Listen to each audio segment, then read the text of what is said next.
Hello, my name is Dylan Smith, and I run a video production company that specializes in documentary and corporate work. The question today is, do you need a cinema camera? Cinema camera gets thrown out a lot nowadays. People saying, oh, you can make any camera a cinema camera, which might be true. Originally, cinema cameras are made for crews. They're made for big documentary, Hollywood level productions, TV. They have stuff like SDI ports, HDMI ports, DCI power, get transmission, so directors and DPs can have a wireless feed. Now, because cinema cameras have been made for a lot cheaper, there's a lot of smaller productions and smaller crews that are now able to have cinema cameras, and even solo creators that now use cinema cameras. I say if you are just getting started, if you have like a small little DSLR, small little mirrorless camera, and you're not making a ton of money, I would absolutely say no. If financially you're doing pretty well and you want to increase your production, yeah, I would say maybe. So here's sort of the landscape of cinema cameras right now as I see it. And truthfully, you can get cinema-like results for very cheap now. I would say if you have a decent mirrorless camera, you can shoot log, maybe you can't shoot log, maybe you want something that can shoot log, or something that gets similar type results, maybe you want to shoot raw. I would say that the Canon M with Magic Lantern is probably going to be your best bet if your budget is super tight. Maybe you have a Canon DSLR, Canon mirrorless camera, like an APS-C Sony camera. Now this system, I personally don't really have much experience with it. I've seen people use it on projects that I've worked on with them. I've just heard it's super hard to work with, but the results you can get from it are very good. And for a camera you can pick up for about $250 and then basically jailbreak it to get really good results. You're gonna get really good results that look very similar to the results that I get with my big cameras. Very similar to the results that I get with my more expensive camera. The second sort of price range I would say is your used cinema camera. Now if you have a budget of about $1,000 up to probably about $2,000 or $3,000 and you're just looking for that cinema camera, then I would say this is where you're going to go for. This is your Canon C200, C300, your Sony FS5 or FS7. No, I did not say that wrong. These are cameras that came out before the FX6 and before the FX3. Really great cameras that big documentaries are still using, big crews are still using. You're gonna get a really great look. The one thing you're not going to have is autofocus, but even your high-end Red cameras don't have autofocus. Even your high-end Arri Alexas don't have autofocus. And truthfully, I could do a whole video about why you should be using manual focus, especially if you want that character and you want that look and you want uniqueness in your images. The camera I purchased goes along with that same sort of line of cameras that you can get used for $2,000 or $3,000, and that is the Panasonic EVA. Now, Panasonic EVA is an older camera from 2018 that produces just absolutely amazing results. It is the camera I use nowadays on bigger shoots. I really feel like I'm creating art when I use this camera because of the colors, how easy it is to use it. The reason I love my Panasonic EVA, the bigger your camera is, the more stable your footage is going to get, so you can now get handheld movements without a gimbal, without a stabilizer, without anything. You can get super clean images that just look amazing, especially if you put extra handles on it, whatever you got to do to make the camera physically bigger and easier to move and maneuver.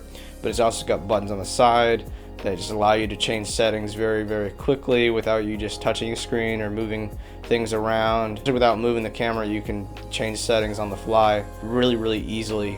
And also stuff like built-in ND, just super convenient. You don't have to like slap on an ND filter. Another line of cameras that is also in that sort of line is the Blackmagic cameras. These are Blackmagic HD, Blackmagic 4K, Blackmagic 6K, which you can get pretty good deals on. I will say the battery life on those is not as good. Therefore, you're going to need something like a V-mount or a Sony MPF solution. The EVA I have supports EF lenses. I mean, I think they all kind of do. And because they don't really have autofocus, you don't really have to worry about like, oh, is this lens going to work as well? Or is the autofocus going to work as well? I will be doing a video much later. I'm trying out some of the LiDAR autofocusing tools that you can add to your cinema cameras to get autofocused, and just sort of testing how well they are. The roofing video I just did for a roofing company, most of the video was shot just manual focus with my Helios 44-2 and my Canon 7200 version 1 from like 2003 or 4. Does the video look bad? I don't think so. It looks amazing. It's just manual focus and the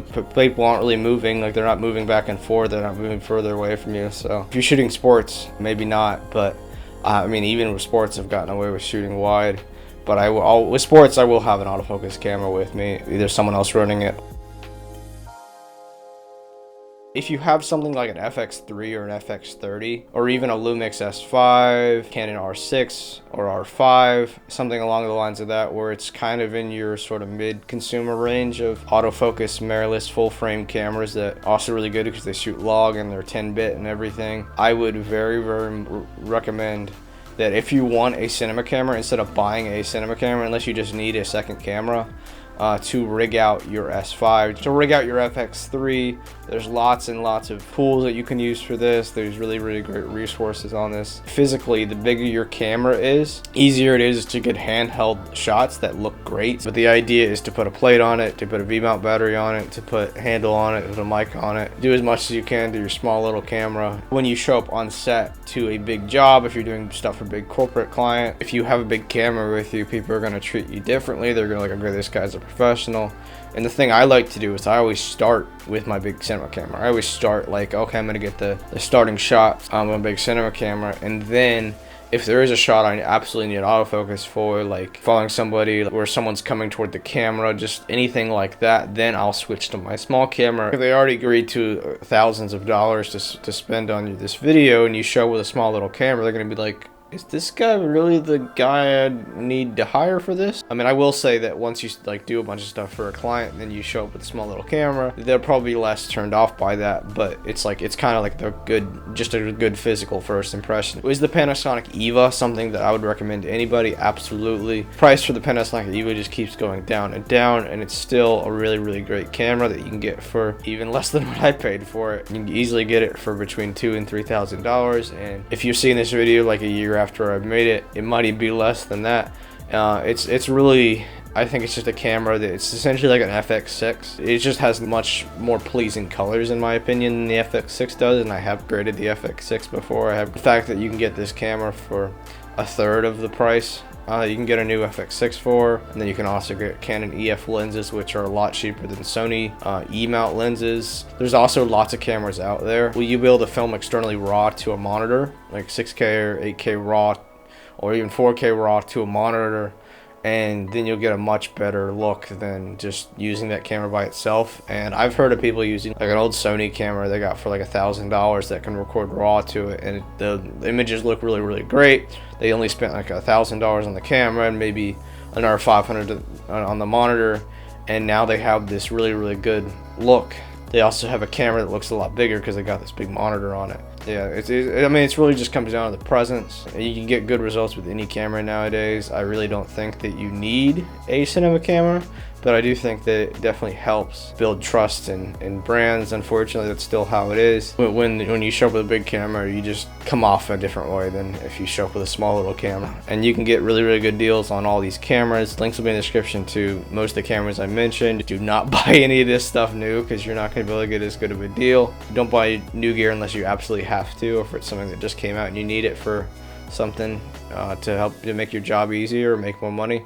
Hope you guys enjoyed. Hopefully you guys found this informative, and I'll see you guys in the next one.